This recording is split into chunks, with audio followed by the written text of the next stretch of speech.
Hi Year 7, welcome to your fifth and final computer science lesson. I'd just like to say so well done to all of the people that's been working through these. It's been absolutely fantastic seeing the work you've been doing, seeing all your neat notes. It's been brilliant. Very well done. Last week we covered RAM and ROM and how RAM is volatile and ROM is non-volatile. I've got a little starter for you today, and I'm going to look into logic gates. And then we're going to wrap up everything from this term. So firstly, can you please pause the video and fill in these blanks? I'll read them to you. So write these down. So firstly, blank is volatile memory. It stores the computer's open application instructions. Blank is non-volatile memory. It stores the startup instructions for the computer. The blank stores all of the program's files and operating system. It is non-volatile memory, and blank is super fast memory. However, it has to have a very small capacity. All right, so pause the video, fill in those blanks, and then come back. All right, so here's the answers, guys. It's basically RAM is that volatile memory. ROM is non-volatile memory. The hard disk drive stores all of those programs and everything on the computer, and cache is super fast memory. However, it has a small capacity. All right, and guys, so let's go into logic gates. Now, logic gates, computers are made up of millions and millions and millions and millions and millions and millions and millions and millions and millions and millions and millions and millions of logic gates. There's millions of them, and there's even more transistors because transistors make up logic gates. Now, transistors, we've talked about that when we did our binary module right at the start of year 7 on how power runs through, and if power isn't running through, it's a 0. If power is running through, it's a 1. Now, these make up logic gates. Now, a logic gate is basically like a gate, and imagine you've got a cow and in front of a gate, and the gate will only open based on a condition. That's what happens here with logic gates. So if you've got power running through both inputs, then the gate will open. If you don't have power running through, the gate won't open and it'll be a 0. This is how binary is formed through logic gates. There's 3 main types of logic gates that you guys need to learn. And that's a NOT gate, an AND gate, and an OR gate. Because these gates can be combined together to make circuits inside of the arithmetic logic unit, the ALU, or they can be combined together to make various circuits in order for your computer to perform various tasks. So literally, these logic gates are the key important parts of the computer, because without them, we cannot really make circuits in order for the computer to do all of these fancy things. So our first bit of terminology is a 1 equals on, a 0 equals off. So on basically means power is running through.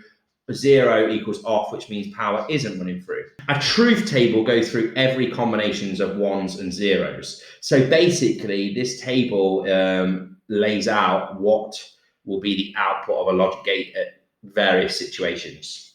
All right, so our first logic gate is the OR gate. Now, this OR gate, you need to remember this little symbol here because you'll see them inside of circuits. And this OR gate, it's basically if anything is ever on, it's on. So imagine you've got A is on and B is off. So that A will be the input, B will be the input. If A is on and B is off, we've got a little truth table just here, and here it represents that. We've got a 1 for A being on and B being off. The output would be 1 because something's on, A is on. So here this truth table goes through every combination. You need to remember the truth tables as well. So if it's off, then the output will be off because nothing's on. If it's on, then the output will be on because B is on.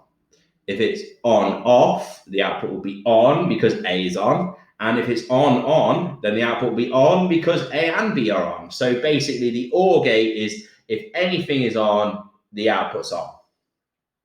So can you please write down everything on that slide, please? And also draw a picture of a logic gate and also draw the truth table. So pause the video, write down those notes, and then come back. All right, so the AND gate, this is the second one we have to learn. This is basically if both inputs are on, the output is on. So by me saying if both inputs are on, the output's on, therefore if one of them isn't on, then therefore the output's off. So can you please pause the video and write out the truth table for the AND gate? Please write down the notes for the AND gate as well. So the title, this, draw the symbol. So the difference between an AND gate and an OR gate is that the OR gate has more of a pointed edge, whereas the AND gate, it curves around. So copy out a truth table, and then please say what the output will be if it's off, off, off, on, off, on. And then come back. All right, guys, so the answers are basically 0, 0, 0, 1, because the only stage when they're both on is when it's on. So therefore the output's on at this part here, and the rest of them are off.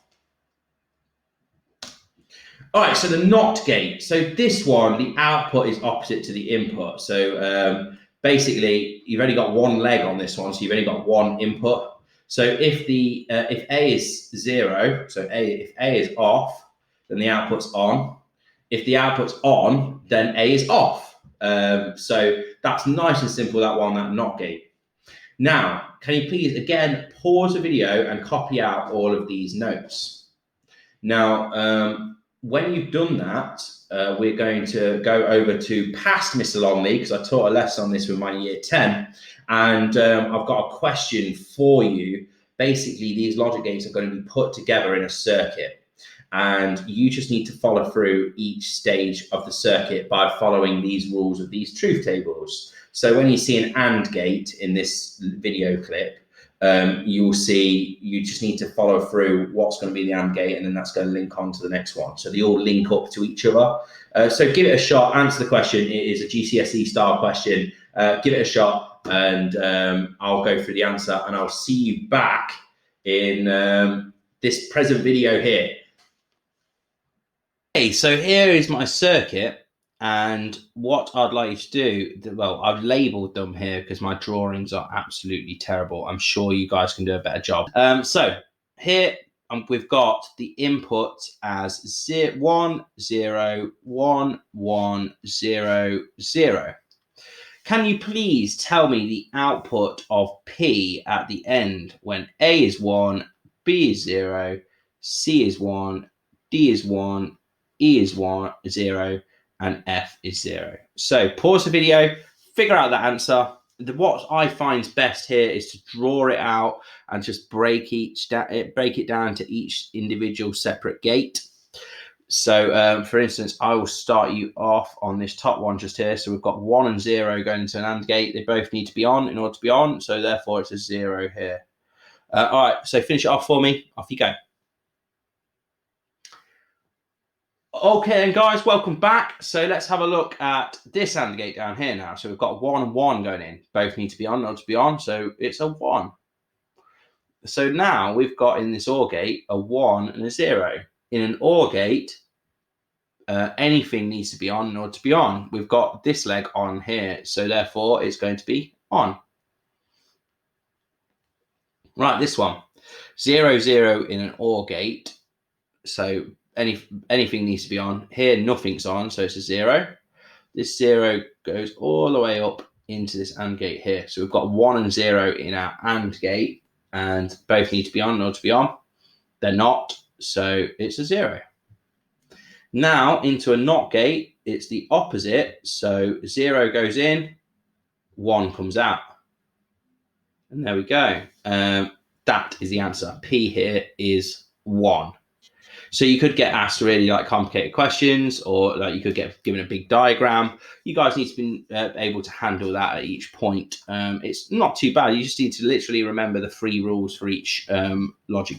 All right, guys, I hope that clip was okay. I hope you found it all right, and I hope you understood me going through the answer towards the end of it as well. I'd just like to say have an absolutely wonderful summer holidays. I look forward to seeing you all on your return. You've been absolutely amazing during this lockdown period, and it's so good to see all of you completing all of the work and stuff like that. It's great.